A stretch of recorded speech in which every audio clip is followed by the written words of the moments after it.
Bienvenidos al módulo 1, Introducción a las radiaciones ionizantes. Mi nombre es María José Yáñez y yo voy a ser la docente de este módulo. Para comenzar con esta clase, lo primero que debemos hacer, la pregunta es, ¿qué es la protección radiológica?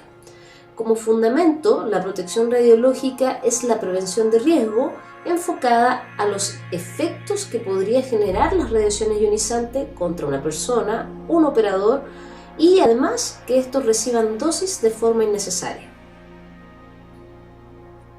¿Quiénes estarían expuestos? Principalmente las personas que están desempeñándose en estas actividades con radiaciones ionizantes son las personas que están expuestas potencialmente, y es ahí a donde nosotros tenemos que apuntar este curso. La pregunta es, ¿a dónde encontramos las radiaciones ionizantes?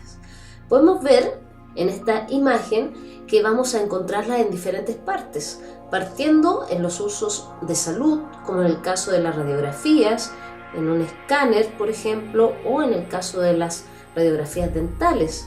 También tenemos la situación de radiaciones ionizantes en el área industrial, como en el caso de fábricas, como medidores de nivel, de densidad, y también en el área de investigación, que principalmente el que desarrolla investigación hoy día es la Comisión Chilena de Energía Nuclear.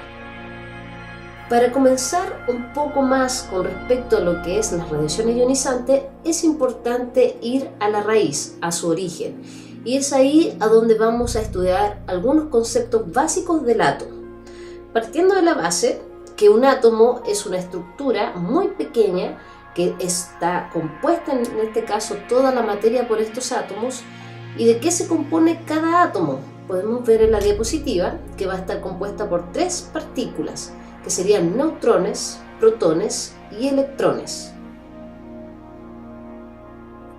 Como características de cada una de estas partículas, vamos a mencionar que dentro de la estructura del átomo, en su núcleo vamos a encontrar siempre los neutrones y los protones, y alrededor, de forma orbital, como aparecen en esta figura, vamos a encontrar los electrones. Adicionalmente, es importante que ustedes sepan que el electrón es una partícula mucho más pequeña que los neutrones y protones. Por lo tanto, por lógica, va a costar mucho menos siempre mover un electrón que un protón. Podemos mencionar también que estas partículas pequeñas tienen carga y masa.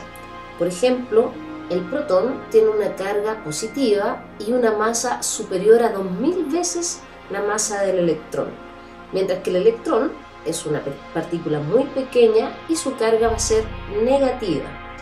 ¿Y qué pasa con los neutrones? Vamos a decir que los neutrones son de carga neutra y lo que permite en este caso que existan es formar la estabilidad del núcleo, ya que su masa es muy parecida a la del protón. Podemos mencionar el cesio 137, como podemos ver en esta diapositiva, en donde el cesio 137 tiene un número, el cual significa una cantidad. ¿Pero qué cantidad? Vamos a mencionar que ese número va a estar compuesto por el número de protones más el número de neutrones. Por lo tanto, el 137 es la suma de neutrones más protones y es el número que encontramos en su núcleo. Y aparece aquí en este numerito el 55 y el 82. Cada uno de esos numeritos significan algo en la nomenclatura química. Entonces, es importante tener en cuenta que estos números me van a mencionar la cantidad de protones y neutrones que encontramos en su núcleo. Si decimos 137, va a ser el número de protones más neutrones. Si decimos 55, va a ser el número de protones y el número de neutrones en este caso sería 82. Como concepto, ustedes podrán encontrar en sus apuntes y en la diapositiva que van a poder descargar el concepto de isótopo. Eso es fundamental que ustedes lo entiendan. Un isótopo radiactivo, o en general en física se llama isótopo, a cualquier elemento químico que solamente yo voy agregando la cantidad de neutrones en su núcleo. ¿Para qué? Para mantenerlo entre comillas estable, pero a su vez, al aumentar esta cantidad de neutrones, también se vuelven radiactivos. Por lo tanto, si nosotros vamos variando el número de neutrones y mantenemos la misma cantidad de protones, vamos a decir que vamos a tener isótopos. El concepto que recién vimos, y es muy importante que ustedes lo tomen en cuenta, es ionización. Ionización es el proceso de remover electrones de átomos neutros.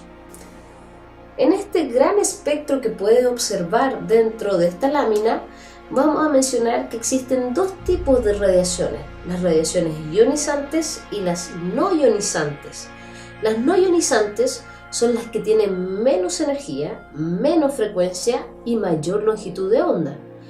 En esas podemos mencionar, por ejemplo, la luz visible, las ondas de radio, las ondas microondas, las ondas ultravioletas provenientes del Sol, mientras que las ionizantes son las que poseen mayor energía, andan a mucha frecuencia y su longitud de onda es mucho más pequeña.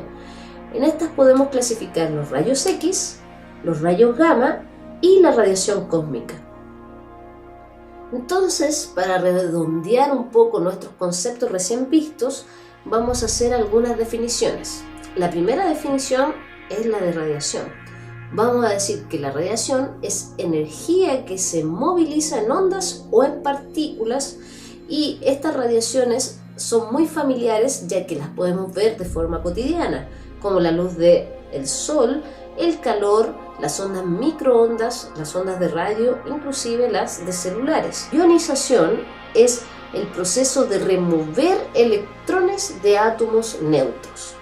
Por otro lado, si hablamos de radiación no ionizante, es aquella que no posee la capacidad de ionizar, en este caso, un átomo cualquiera.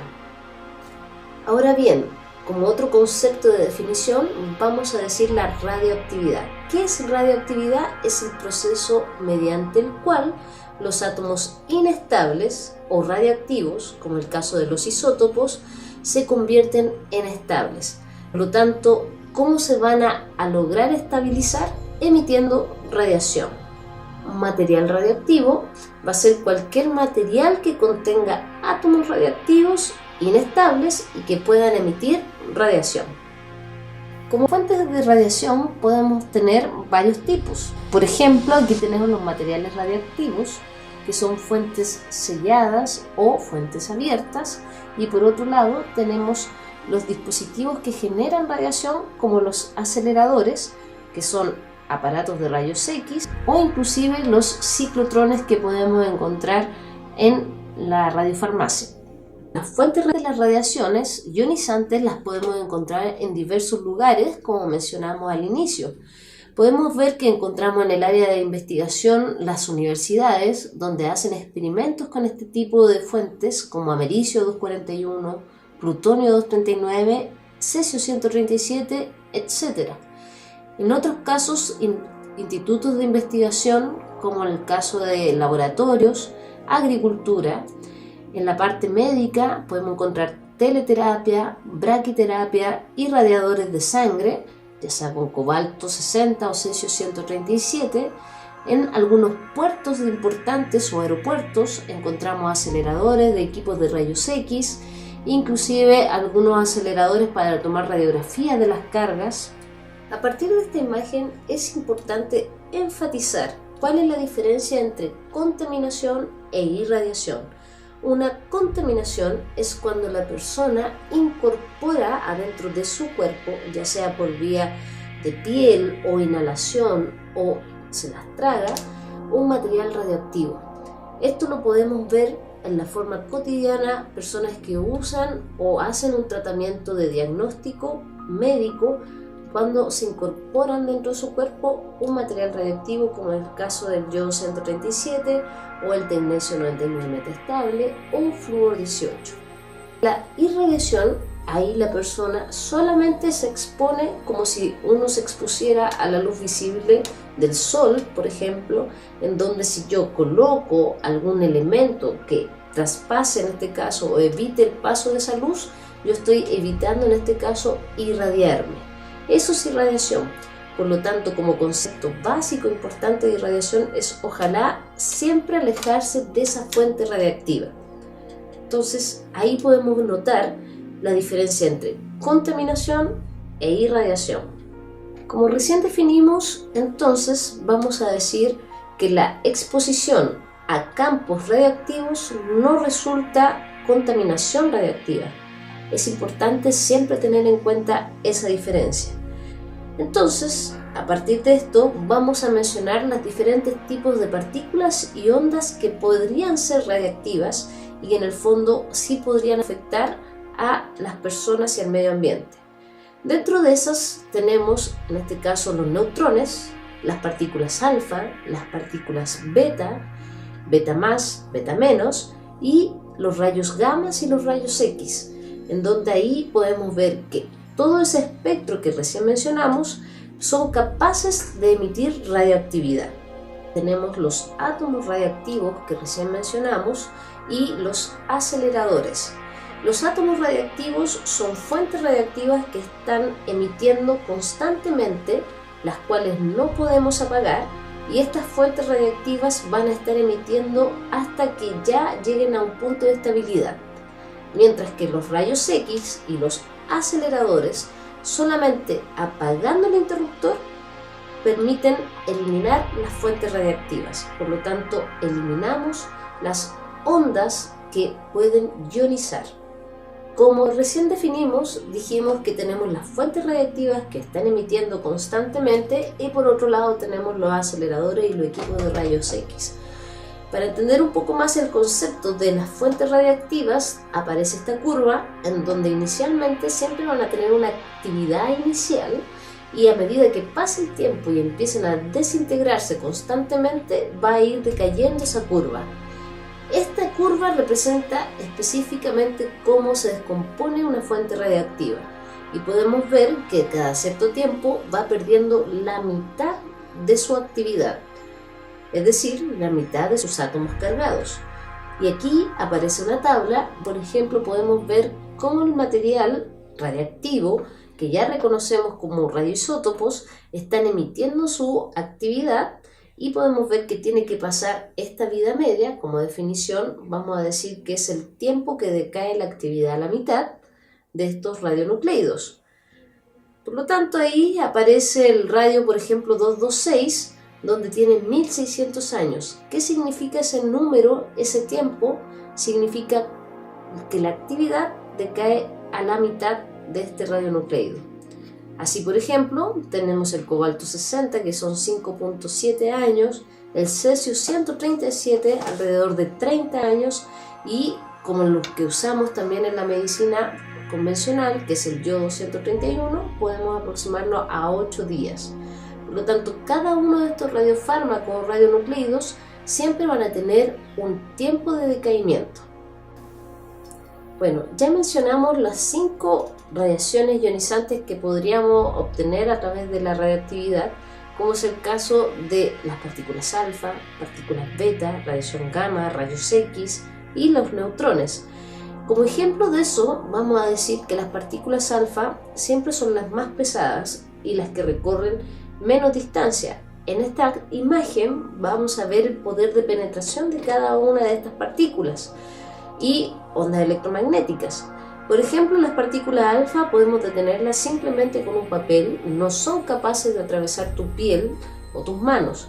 Los únicos riesgos importantes de las partículas alfa es solamente si uno las ingiere o las traga, en este caso a través de la boca, o las inhala por la respiración.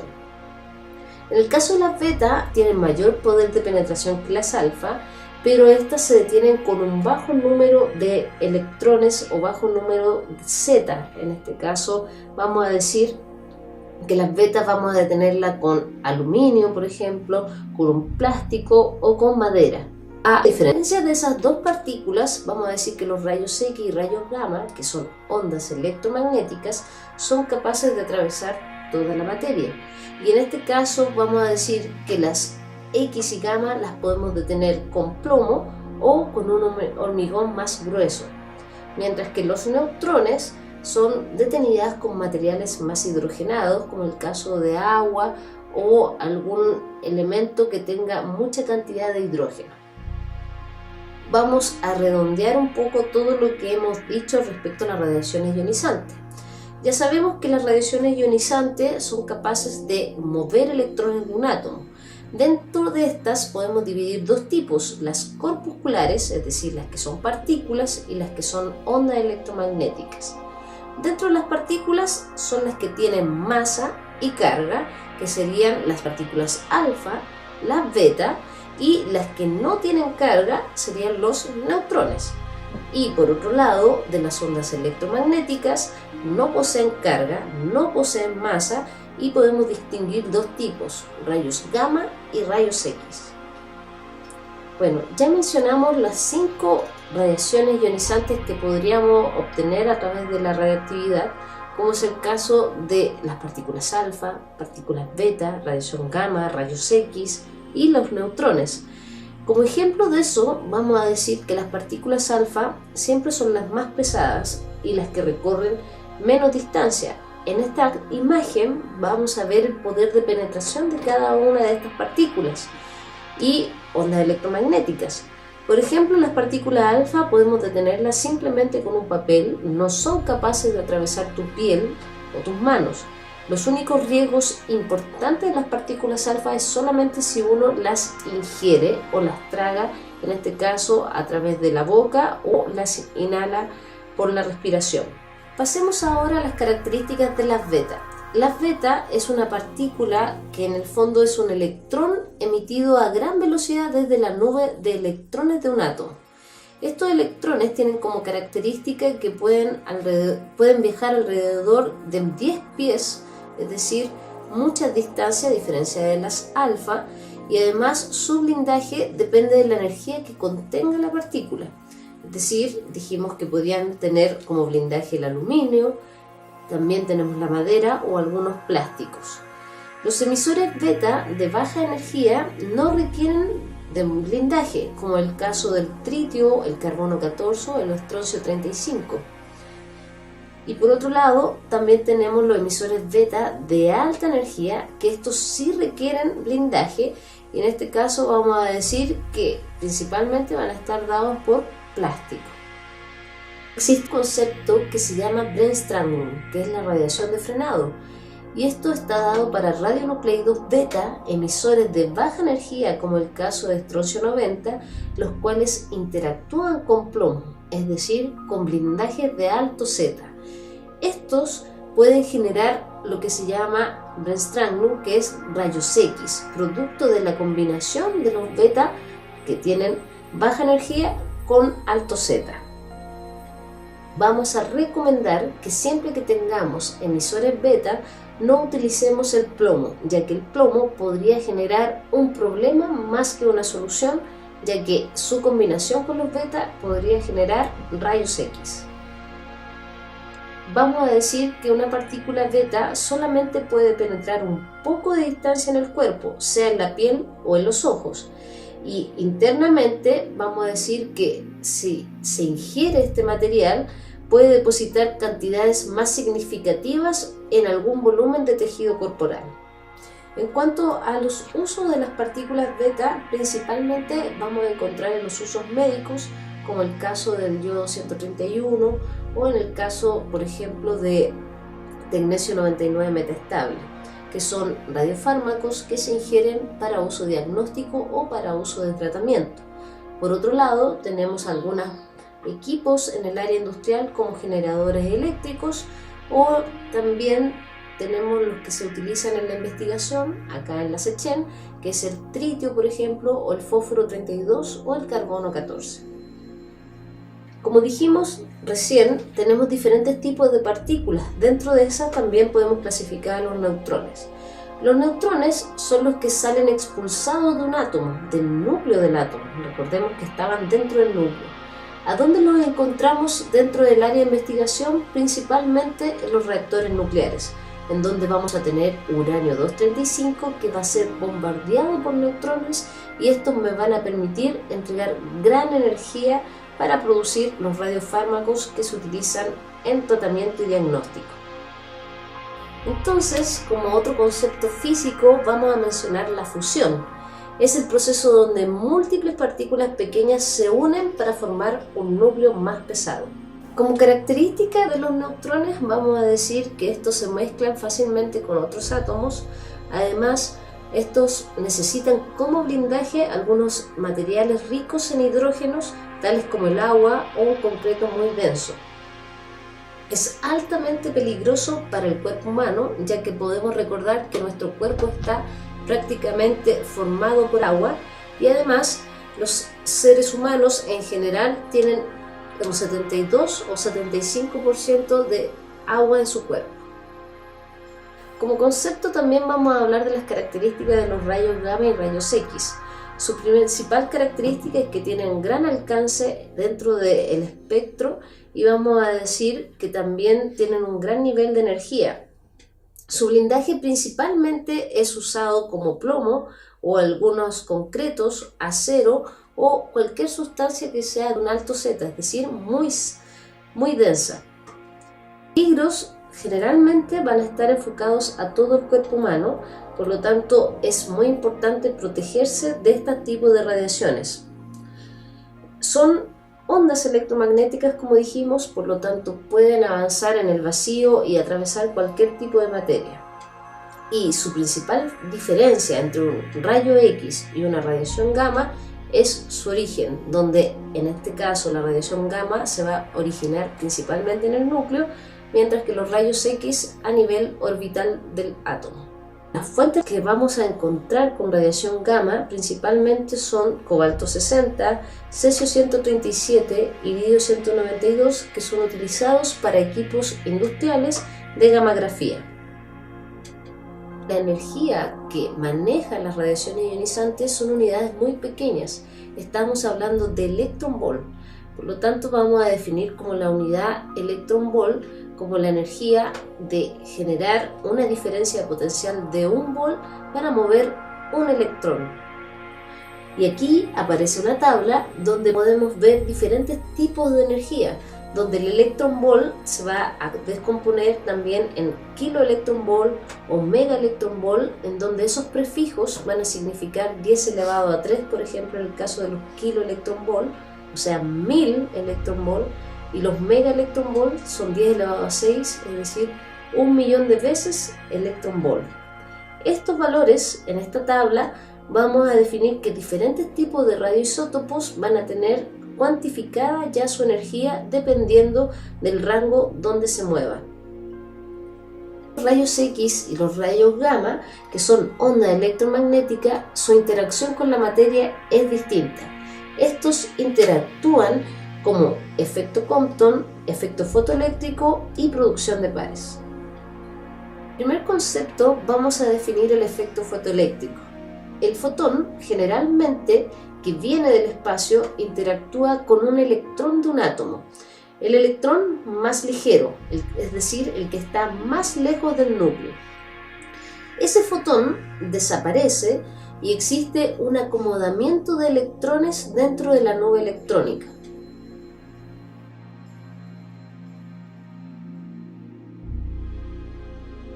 El efecto Compton, por el contrario, y muy parecido también, tiene la particularidad que este fotón incidente, al chocar con un electrón que está menos ligado o más ligado al núcleo, vamos a decir que cede parte de su energía. No es absorbido por completo, por lo tanto va a salir desviado en una dirección, mientras que el electrón sale en otra dirección. Esto es el caso como el choque de bolas de billar.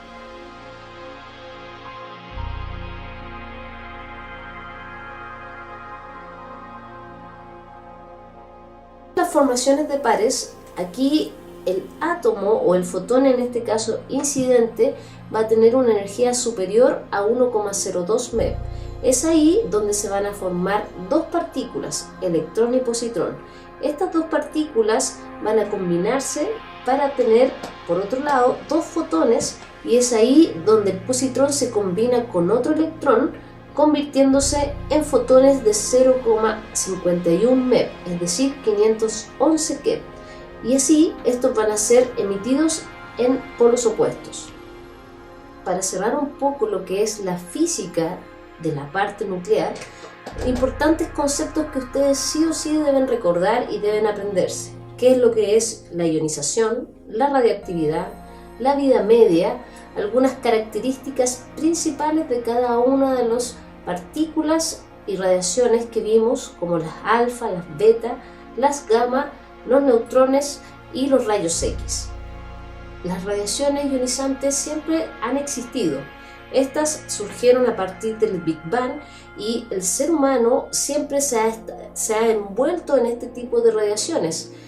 Estas radiaciones cósmicas, que al final se combinaron con las partículas que encontramos en la atmósfera, están constantemente irradiando hacia el ser humano. Pero es importante tener en cuenta que estas radiaciones son de origen natural, no son de origen artificial producto del ser humano. Por lo tanto, como resumen de eso, vamos a decir que el humano se ha desarrollado en un ambiente naturalmente radiactivo y se necesita determinar los niveles radiológicos de fondo, es decir, background, que nosotros llamamos, para conocer los rangos aceptables de radiación y evaluar los incrementos antropogénicos. Por lo tanto, la radiación natural proveniente de 3 fuentes va a ser la suma de las que contribuyen, en este caso la terrestre, la cósmica y el carbono 14. Y además, si incluimos la que produce el hombre de forma artificial, esa va a tener una contribución anual de 2,5 milisievert. Entonces los invito a ustedes a leer todo el material complementario que aparece en el módulo 1, desde los apuntes hasta los PowerPoint. Con esto ya me despido con ustedes, esperando que nos veamos en la próxima oportunidad.